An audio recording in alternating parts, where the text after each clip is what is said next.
Donc on commence, Inch'Allah, Bismillah, walhamdulillah, wassalatu wassalamu ala rasulillah, wa ala alihi wa sahbihi wa man walahu wa amma ba'd.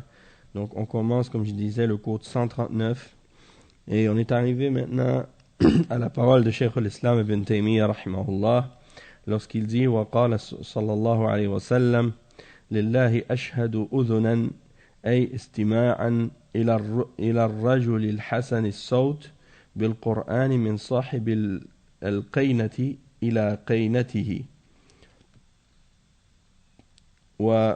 والشرح الأذن يطلق على السماع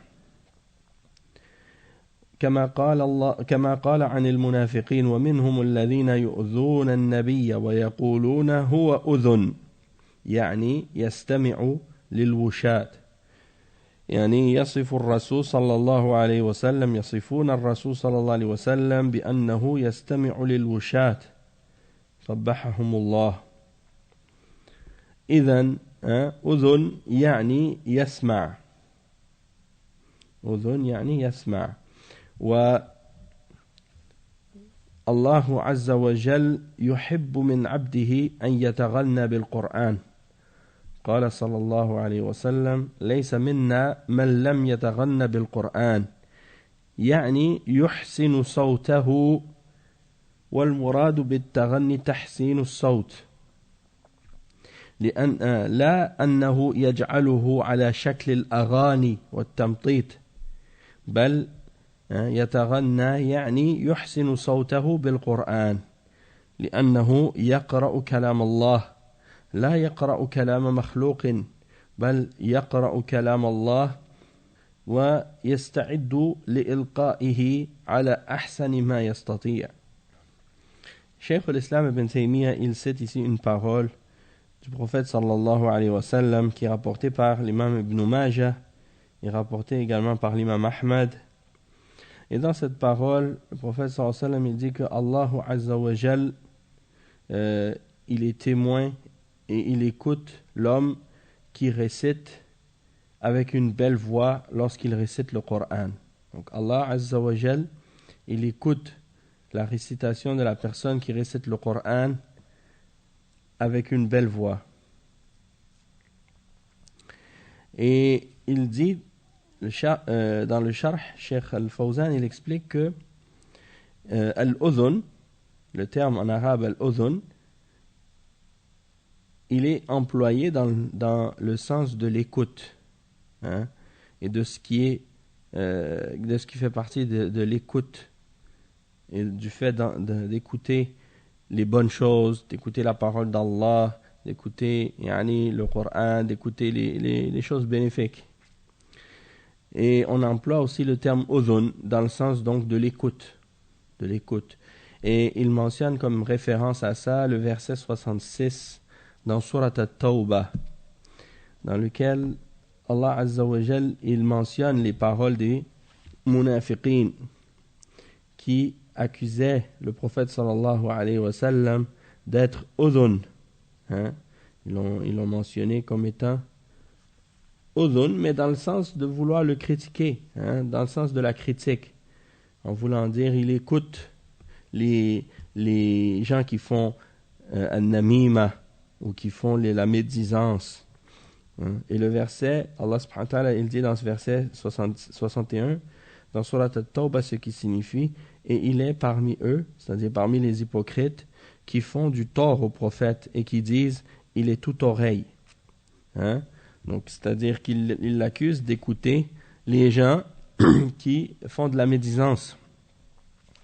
Et Allah Azza wa Jal, il les réfute dans ce verset en disant, قل أذن خير لكم قل أذن خير لكم يؤمن بالله ويؤمن للمؤمنين ورحمة للذين آمنوا منكم. D'accord, donc Allah Azza wa Jal, il les réfute en disant, dit une oreille pour votre bien. Il n'écoute pas le mal, il écoute le bien, et il écoute pour votre bien. Il croit en Allah et fait confiance aux croyants, et il est une miséricorde pour ceux d'entre vous qui croient.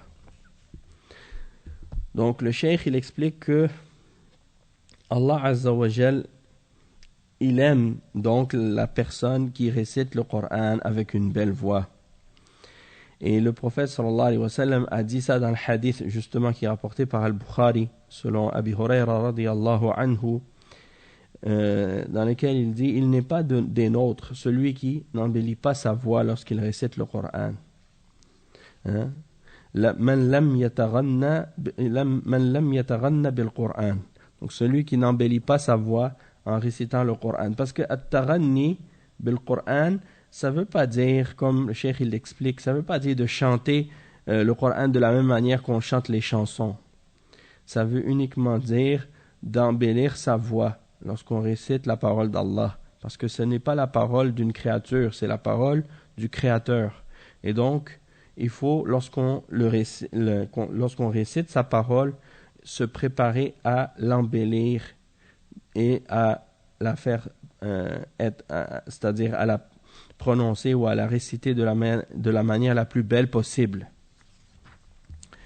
Ensuite, le cheikh il dit: وقال صلى الله عليه وسلم لابن مسعود اقرأ علي القرآن فقال أقرأ عليك وعليك أنزل فقال إني أحب أن أسمعه من غيري فقرأت عليه سورة النساء حتى أنهيت إلى هذه الآية وكيف إذا جئنا من كل أمة بشهيد وجئنا بك على هؤلاء شهيدا قال حسبك فإذا عيناه تذرفان من البكاء. Donc ici le cheikh il explique que le prophète sallallahu alayhi wa sallam il a dit à Abdullah ibn Mas'ud radiyallahu anhu: récite-moi le Coran. Alors Abdullah ibn Mas'ud a dit: est-ce que je vais te le réciter alors que c'est sur toi qu'il a été révélé? Alors le prophète sallallahu alayhi wa sallam a dit: j'aime l'entendre d'autres que moi. J'aime entendre d'autres personnes me le réciter. Alors il lui a récité Suratun Nisa. Il lui a récité Suratun Nisa et il a récité jusqu'au verset 41. Verset 41, dans lequel Allah Azza wa Jal dit ce qui signifie: comment seront-ils quand nous ferons venir chaque communauté, quand nous ferons venir de chaque communauté un témoin, et que nous ô Muhammad, nous te ferons venir comme témoin contre ces gens-ci. Et à ce moment-là, le prophète sallallahu alayhi wa sallam a dit à Abdullah ibn Mas'ud: hasbuk, c'est-à-dire c'est suffisant, ça te suffit, ce que tu as récité, en voulant dire, quand le prophète sallallahu alayhi wa sallam il voulait dire à quelqu'un d'arrêter de réciter, il disait hasbuk, ça te suffit. Donc les ulama ils ont mentionné que ça c'est l'exemple de la sunna du prophète sallallahu alayhi wa sallam. Il ne disait pas comme certains récitateurs ont pris l'habitude de faire dans certains pays, quand ils récitent le Coran, quand ils terminent ils disent Sadaqallahu al-Azim, comme si c'était une sunna de dire Sadaqallahu al-Azim à chaque fois qu'on termine de réciter. Et on sait très bien que Sadaqallahu al-Azim, ça signifie que le très grand, Allah Azza wa Jal, a dit vrai.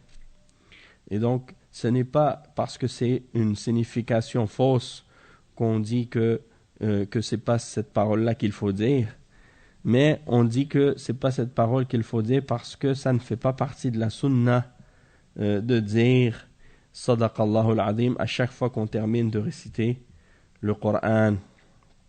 Mais plutôt le prophète sallallahu alayhi wa sallam il disait hasbuk lorsqu'il voulait dire à quelqu'un de s'arrêter. Et Abdullah ibn Mas'ud il dit: et lorsque il m'a dit hasbuk et que j'ai arrêté, j'ai regardé ses yeux et j'ai vu que dans ses yeux il y avait des larmes, que ses deux yeux j'ai vu des larmes couler de ses yeux, parce qu'il pleurait. sallallahu alayhi wa sallam. Et ça, c'est rapporté par Al-Bukhari et Muslim. Donc, le Cheikh Al-Fawzan, il dit وَمِمَّنِ اسْتَمَعَ إِلَيْهِمْ النَّبِيُّ صلى الله عليه وسلم وتشرفوا بسماع النبي صلى الله عليه وسلم منهم ابن مسعود رضي الله عنه وكان متقنا لقراءة القرآن فطلب منه الرسول صلى الله عليه وسلم أن يقرأ عليه قال أقرأ عليك وعليك أنزل فقال إني أحب أن أسمعه من غيري فدل هذا على فضل استماع القرآن وإذا قرئ القرآن فاستمعوا له وأنصتوا لعلكم ترحمون فدل هذا على فضل الاستماع للقرآن وهذا دليل على أن الرسول صلى الله عليه وسلم وأصحابه إنما يتلذذون بالقرآن لا بالأغاني والدفوف والمزامير يتلذذون بالقرآن وذكر الله عز وجل. Donc il dit parmi les sahaba, les gens de qui le prophète sallallahu alayhi wa sallam a écouté la récitation, il y a le fait que le prophète sallallahu alayhi wa sallam a honoré parmi eux Abdullah ibn Mas'ud radiyallahu anhu de sa récitation parce qu'il maîtrisait très bien la récitation du Coran. Et le prophète sallallahu alayhi wa sallam lui a donc demandé de lui réciter le Coran. Alors, Abdullah ibn Mas'ud radiyallahu anhu lui a dit: est-ce que je vais te le réciter alors que c'est sur toi qu'il a été révélé? Il a dit: j'aime l'entendre d'autres que de moi-même, j'aime l'entendre de d'autres personnes. Et c'est la preuve que l'écoute du Coran, c'est une chose qui a beaucoup de mérite. Le fait de s'asseoir pour écouter la récitation du Coran, c'est quelque chose qui a beaucoup de mérite. Donc c'est vrai qu'il y a un grand mérite dans le fait de le réciter, et il y a beaucoup de bien dans le fait de réciter le Coran soi-même, mais il y a aussi du bien de l'écouter lorsque quelqu'un d'autre le récite. Et Allah Azza wa Jal, il dit donc dans le verset 204 dans Surat Al-A'raf: وَإِذَا قُرِئَ الْقُرْآنُ فَاسْتَمِعُوا لَهُ وَأَنصِتُوا لَعَلَّكُمْ تُرْحَمُونَ. Donc qu'est-ce que ça signifie? Ça signifie, et lorsque le Coran est récité, vous est récité, alors écoutez-le, prêtez-lui l'oreille attentive et observez le silence afin que vous obteniez la miséricorde. D'accord? Donc ça c'est parmi les règles au sujet de la parole d'Allah Azza wa Jal lorsqu'elle est récitée, d'écouter et de garder le silence. Et il dit donc ça c'est la preuve du mérite d'écouter la parole d'Allah, d'écouter le Coran être récité, et c'est la preuve que le messager ainsi que les sahaba, ils prenaient du plaisir à écouter le Coran et non pas à écouter des instruments de musique et des chants, des flûtes et des tambours. Leur plaisir c'était dans l'écoute et la récitation du Coran et dans le rappel d'Allah Azza wa Jal. C'était ça leur plaisir. Contrairement aux soufiyas, qui eux, Allah al-Musta'an, ils trouvent leur plaisir dans les divertissements et la musique et les instruments du shaitan. C'est pour ça que vous trouvez parmi les soufiyas certains qui font soi-disant qu'est-ce qu'ils appellent du dhikr, et ils utilisent des violons, ils utilisent des instruments. Allah al-Musta'an. J'ai vu une fois un soufi, un Naqshbandi, et il y en a d'autres turuq aussi, avec son violon en train de faire du violon, puis il chante le nom d'Allah. Ou bien il y en a d'autres qui font comme ça, des exemples de musique comme ça. Ils utilisent la musique, les tambours, et ils chantent. Et même parfois ils dansent même dans leur mosquée. Donc tout ça c'est des exemples de bid'ah et des exemples d'égarement. Et les sahaba, c'est pas ça qu'ils faisaient. Les sahaba, radiyallahu anhum, ils récitaient le Coran et ils écoutaient la parole d'Allah, et c'était ça leur plaisir. C'était dans ça qu'ils retrouvaient la paix et la tranquillité.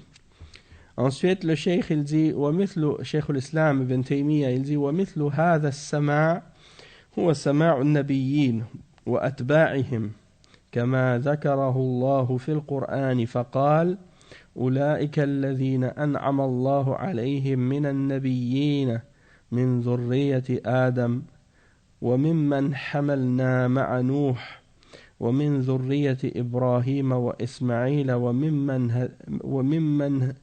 وممن هدينا واجتبينا إذا تتلى عليهم آيات الرحمن خروا سجدا وبكيا. Donc ici, Cheikh al-Islam ibn Taymiyyah, il explique donc qu'il y a également comme exemple d'écoute religieuse, le fait l'exemple de l'écoute des prophètes et ceux qui les ont suivis, comme Allah Azza wa Jal mentionne cela dans le Coran, et il cite comme exemple le verset 58 dans Surat Maryam. Et dans Surat Maryam, justement, Allah Azza wa Jal, il explique les exemples des prophètes et comment ils récitaient les versets d'Allah. Donc dans ce verset, Allah subhanahu wa ta'ala dit ce qui signifie: voilà ceux que Allah a comblés de faveur parmi les prophètes, parmi les descendants d'Adam, et aussi parmi ceux que nous avons transportés en compagnie de Nuh, et ainsi que parmi la descendance d'Ibrahim et d'Israël, c'est-à-dire Yaqub. De même que parmi ceux que nous avons guidés et choisis. Quand les versets du tout miséricordieux leur étaient récités, ils tombaient prosternés en pleurant. Donc ça, c'est l'exemple des hommes pieux et des prophètes, et comment Allah Azza wa Jal nous a montré leur comportement vis-à-vis de sa parole et leur attitude vis-à-vis de ce qu'il a révélé. Ensuite, le cheikh il dit: ولما ذكر الأنبياء في سورة مريم قال أولئك الذين أنعم الله عليهم من النبيين من ذرية آدم وممن حملنا مع نوح ومن ذرية إبراهيم وإسرائيل وممن هدينا واجتبينا إذا تتلى عليهم آيات الرحمن خروا سجدا وبكيا التوراة والإنجيل والقرآن والزبور كتب منزلة إذا تتلى عليهم آيات الرحمن خروا سجدا وبكيا فيتأثرون بها ويسجدون لله عز وجل عند سماعها.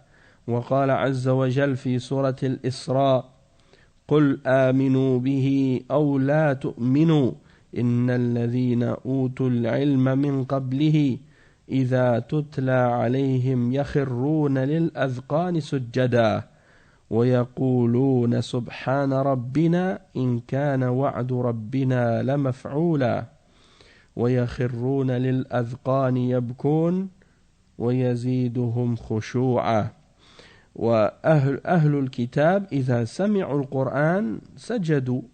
المراد بأهل الكتاب المؤمنون منهم المؤمنون من أهل الكتاب كالنجاشي وغيره. Donc ici, Cheikh Al-Fawzan, il explique le verset qu'on a lu tout à l'heure, le verset 58 dans Surat Maryam, dans lequel Allah Azza wa Jal, il dit ce qui signifie. Nous avons, donc, il dit que voilà ceux que Allah a comblés de faveur parmi les prophètes, parmi les descendants d'Adam, aussi parmi ceux que nous avons transportés en compagnie de Nuh, et parmi la descendance d'Abraham et d'Israël, et parmi ceux que nous avons guidés et choisis, quand les versets du tout miséricordieux leur étaient récités, ils tombaient prosternés en pleurant. Et donc le cheikh explique que la Torah et l'Injil et le Coran, ainsi que Al-Zabour, ces livres-là sont des livres révélés par Allah, et lorsqu'ils sont récités, lorsqu'on leur récitait à ces prophètes, lorsqu'on leur récitait les versets du tout miséricordieux, ils tombaient prosternés en pleurant. Donc ils sont affectés, ils ressentent l'effet de la parole d'Allah Azza wa Jal et ils se prosternent à Allah Azza wa Jal lorsqu'ils entendent sa parole.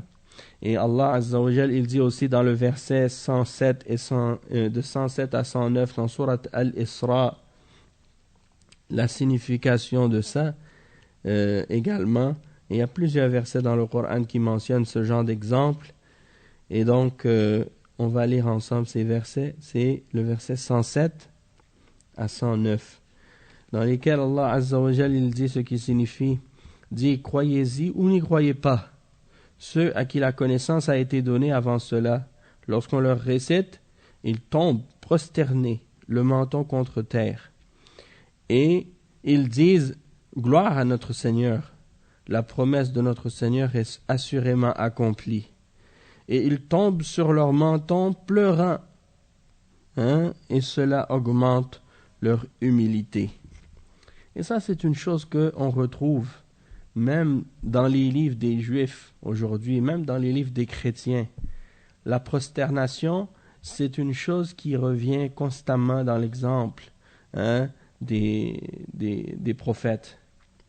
Et je me souviens même avant l'islam, lorsque je lisais dans la Bible, l'Ancien Testament et le Nouveau, on voit à plusieurs reprises des exemples dans lesquels il est mentionné que, par exemple, un prophète, on dit de lui, il tomba sur son visage, il tomba face à terre, par crainte d'Allah.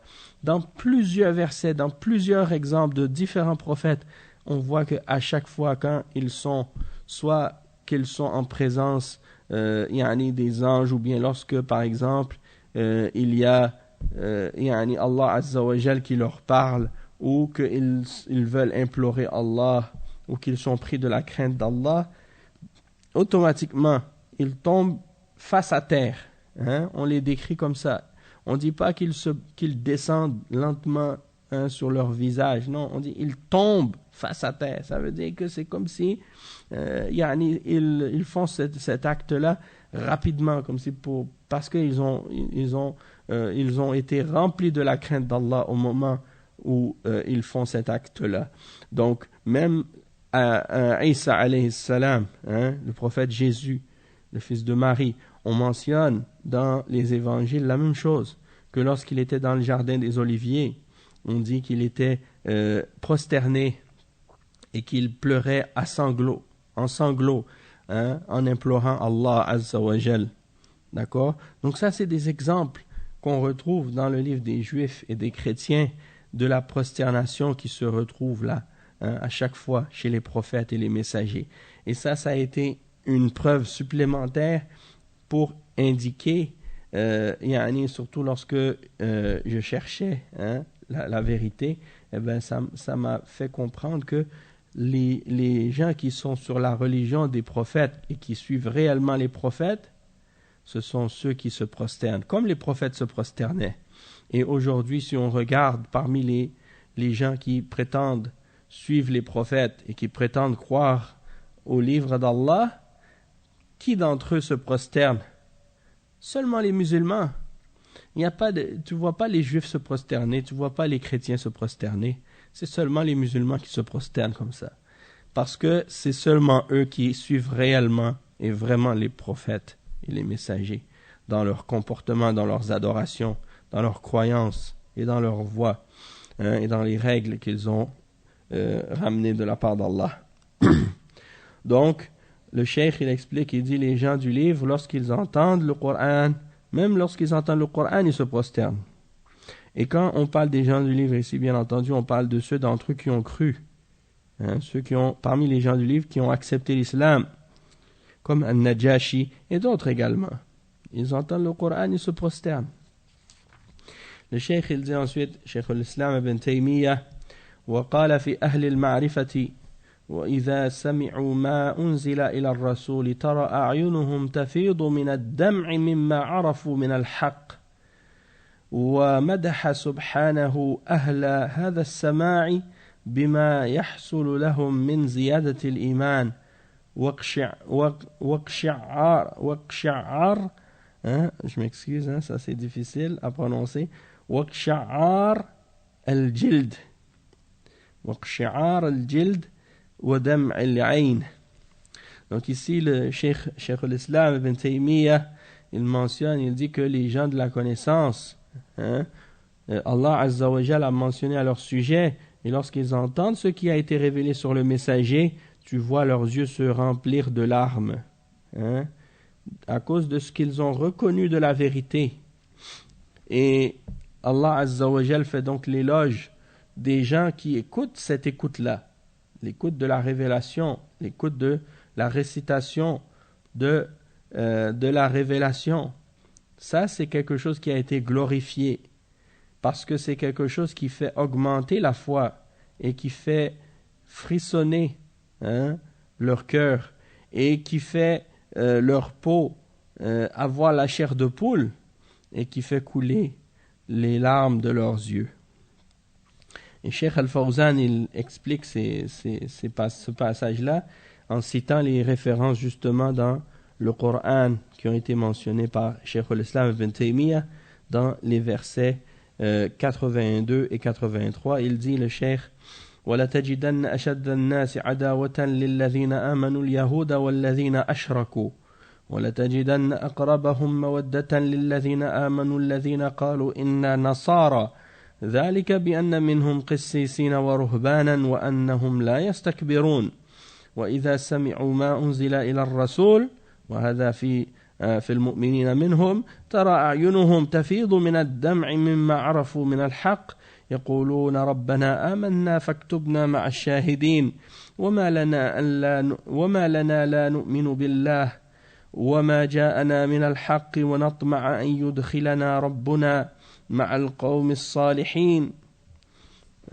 Donc ça c'est l'exemple que Allah Azza wa Jalla a mentionné à propos de ces gens-là. Donc on va lire l'explication. Le Cheikh il a cité les versets au complet par rapport à ce que Ibn Taymiyyah a mentionné, et c'est les versets 82 et 83. Allah Azza wa Jalla il dit dans ces versets ce qui signifie: tu trouveras certainement que les juifs et les mushrikines sont les ennemis les plus acharnés des croyants. Et il dit, tu trouveras certes que les plus disposés à aimer les croyants sont ceux qui disent nous sommes chrétiens. C'est parce qu'il y a parmi eux des prêtres et des moines, et qu'ils ne s'enflent pas d'orgueil. Et le cheikh il dit, et lorsqu'il dit ensuite, donc la suite du verset, et quand ils entendent ce qui a été révélé sur le messager Muhammad sallallahu alayhi wa sallam, donc ça c'est parmi les croyants d'entre les chrétiens, il dit, tu vois leurs yeux débordés de larmes parce qu'ils ont reconnu la vérité quand ils entendent le Coran. Ils disent, ô notre Seigneur, nous croyons, inscris-nous donc parmi ceux qui témoignent de la véracité du Coran. Et pourquoi ne croirions-nous pas en Allah et en ce qui nous est parvenu de la vérité? Et pourquoi ne convoitions-nous pas que notre Seigneur nous fasse entrer en la compagnie des gens vertueux?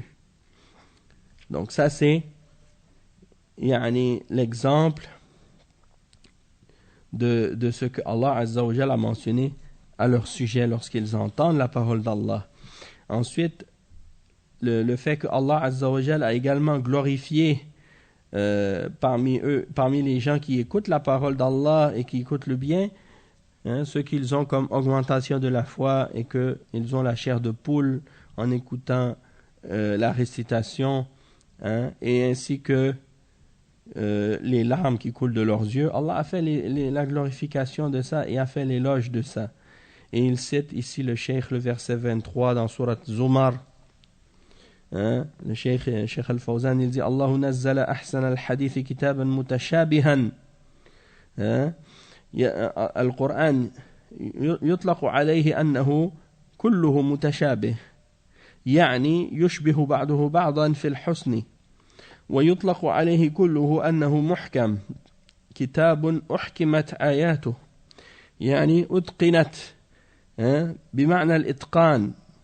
ويطلق عليه أن بعضه محكم وبعضه متشابه، وهو الذي أنزل عليك الكتاب منه آيات محكمات هن أم الكتاب وأخر متشابهات إلى آخر الآية.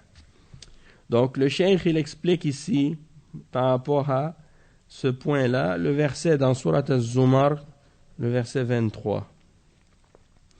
Donc il fait référence à ce verset parce qu'il y a dans ce verset-là la mention justement des caractéristiques de ce qui arrive aux croyants lorsqu'ils récitent la parole d'Allah. Allah Azza wa Jal, il dit ce qui signifie dans ce verset: Allah a fait descendre le plus beau des récits, un livre dont certains versets se ressemblent et se répètent. La peau de ceux qui redoutent leur Seigneur frissonne à l'entendre, puis leur peau et leur cœur s'apaisent au rappel d'Allah. Voilà le livre guide d'Allah par lequel il guide qui il veut, mais quiconque Allah égare n'a point de guide. Donc, ça c'est le verset en question. Et ensuite, le cheikh explique que Allah Azza wa Jal, il a appelé le Coran mutashabih. Donc, on peut dire du Coran qu'il est en mutashabih, en entier. De même que on peut dire qu'il est en entier muhkam. Et il explique qu'est-ce que ça veut dire. Quand on dit que tout le Coran est mutashabih, c'est dans le sens que le Coran, ces versets se ressemblent les uns les autres dans la beauté. Et ils se répètent. Il y a des versets qui se répètent et des significations qui se répètent souvent. Il dit de même que il est tout en entier muhkam, parce que il a été révélé et clarifié et expliqué. Et il cite à ce sujet-là le verset 1 dans Surat Hud, dans lequel Allah Azza wa Jal, il dit Alif Lam Ra, Kitabun uhkimat ayatuhu. C'est un livre dont les versets sont parfaits en style et en sens. Donc, ça c'est pour clarifier que le Coran au complet, on peut dire qu'il est mutashabih et on peut dire aussi qu'il est muhkam, puisque il est clair et clarifié, et en même temps il a été décrit dans un autre verset comme ayant des versets qui sont muhkam et d'autres qui sont mutashabih. Et ça c'est le verset 7 dans Surat Al-Imran qu'on a déjà expliqué et qui mentionne que parmi ces versets il y en a qui sont muhkam, dans le sens qui sont muhkamat, dans le sens qu'ils n'ont qu'un seul sens et qu'ils sont suffisants par eux-mêmes pour être compris, et c'est la base du livre, tandis qu'il y a d'autres versets qui sont mutashabihat, dans le sens qu'ils ont besoin des autres versets pour être expliqués. On ne peut pas les comprendre tout seul, ils peuvent avoir une interprétation diverse. Donc on doit les ramener aux versets explicites et qui sont sans équivoque pour les comprendre. Donc ça c'est un détail que le cheikh ici l'a cité à ce sujet-là. Ensuite, Cheikh al-Islam ibn Taymiyyah il dit فقال تعالى الله نزل أحسن الحديث كتابا متشابها مثانية تقشعر منه جلود الذين يخشون ربهم ثم تلين جلودهم وقلوبهم إلى ذكر الله وقال تعالى إنما المؤمنون الذين إذا ذكر الله وجلت قلوبهم وإذا تليت عليهم آياته زادتهم إيمانا وعلى ربهم يتوكلون الذين يقيمون الصلاة ومما رزقناهم ينفقون أولئك هم المؤمنون حقا لهم درجات عند ربهم ومغفرة ورزق كريم. Donc ici le cheikh il a cité ces versets-là dans lesquels, donc premièrement le verset 23 dans Surat Az-Zumar, dans lequel Allah Azza wa Jal il dit qu'il a fait descendre les plus beaux récits, un livre dont les versets se ressemblent et se répètent, qui fait frémir la peau des croyants, ceux qui craignent leur Seigneur et qui redoutent leur Seigneur, et ensuite leur peau et leur cœur s'apaisent au rappel d'Allah. Au rappel d'Allah.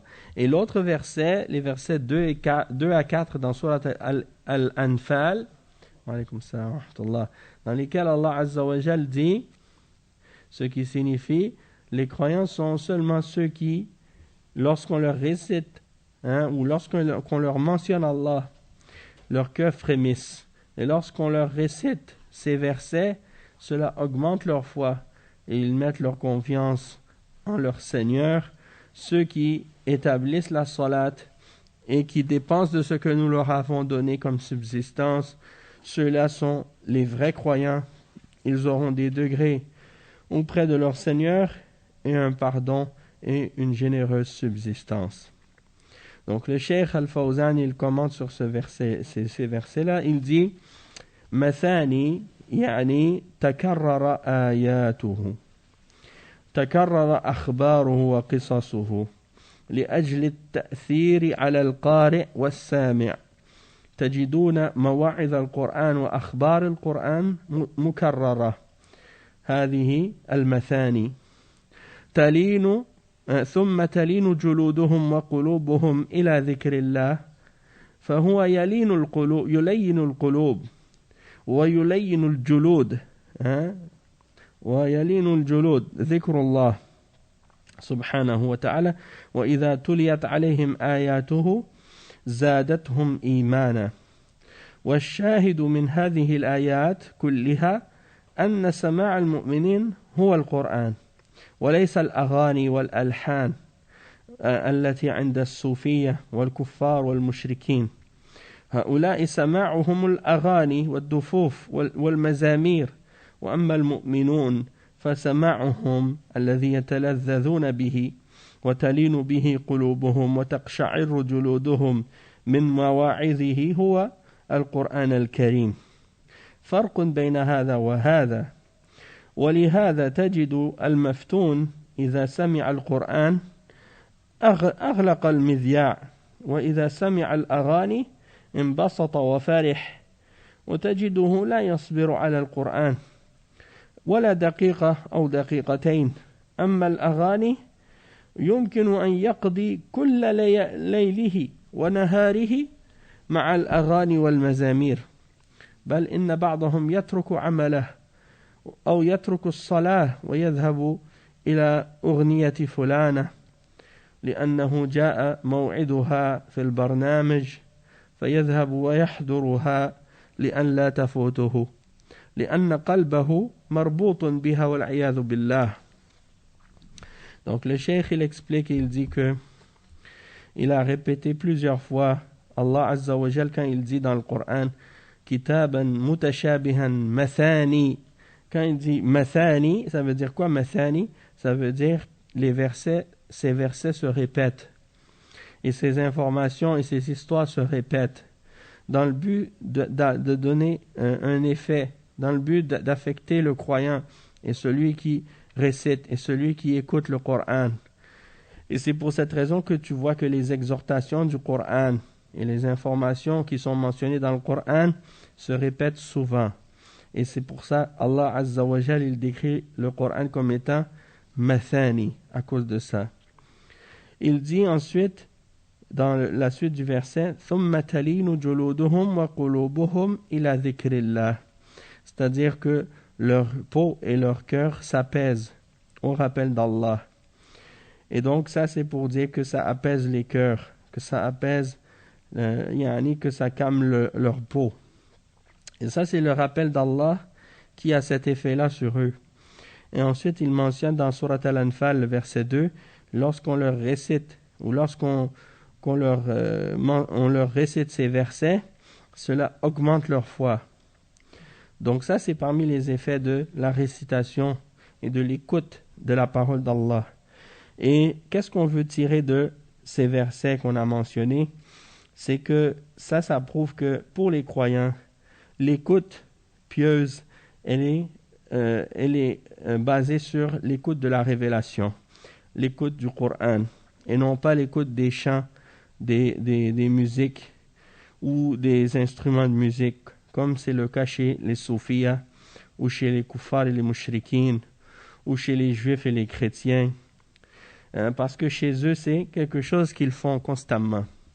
Et surtout quand tu vois par exemple chez les chrétiens, dans leurs églises, il y a parfois on se demande si c'est pas une discothèque ou si c'est pas un endroit de musique, parce qu'ils ne font que chanter tout le temps.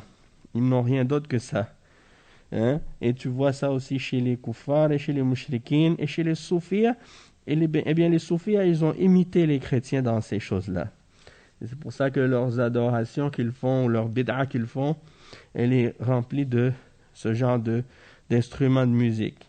Et comme je disais tout à l'heure, même certains d'entre eux qui font du dhikr avec des violons, avec des tambours, avec toutes sortes de chants et de danses même. Donc ça n'a rien à voir avec la sunna de notre messager sallallahu alayhi wa sallam, ni avec l'exemple de ses compagnons radiyallahu anhum. Il dit, tandis que les croyants, eux, ils se réjouissent et ils trouvent du plaisir dans la récitation et dans l'écoute de la parole d'Allah. Et c'est ça qui apaise leur cœur et qui fait frémir leur cœur et qui leur donne la chair de poule quand ils entendent les exhortations du Coran. Donc il y a donc une grande différence entre les croyants, les gens de la sunna et les gens de la mécréance et les égarés parmi les gens de l'innovation. Et c'est pour ça que tu trouves que la personne qui est éprouvée par l'amour des chants, de la musique, de ces choses-là, quand il entend le Coran, il ne peut pas supporter. Il ferme tout de suite la radio. Et quand il entend des chants, de la musique, hein, il est content, il se réjouit. Et tu vois que il ne peut même pas supporter d'entendre le Coran 2 ou 3 minutes. Il ne peut pas supporter. Tandis que les chants, la musique, il peut passer tous ses jours et ses nuits à les entendre. Et ça le fatigue pas. Certains ils disent, ils vont même quitter leur travail, laisser la salat pour aller écouter telle ou telle vedette, telle chanteuse ou tel chanteur dans un programme. Lorsqu'ils savent que le programme est programmé à telle heure, ils vont pour écouter. Ils ne veulent pas manquer ça. Parce que leur cœur, il est accroché à ça. Donc, on va s'arrêter ici pour aujourd'hui. On expliquera la suite, Inch'Allah, au prochain cours, bi'idhnillah.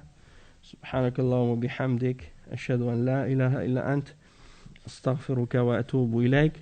وصلى الله وسلم على نبينا محمد وعلى آله وصحبه أجمعين والسلام عليكم ورحمة الله وبركاته.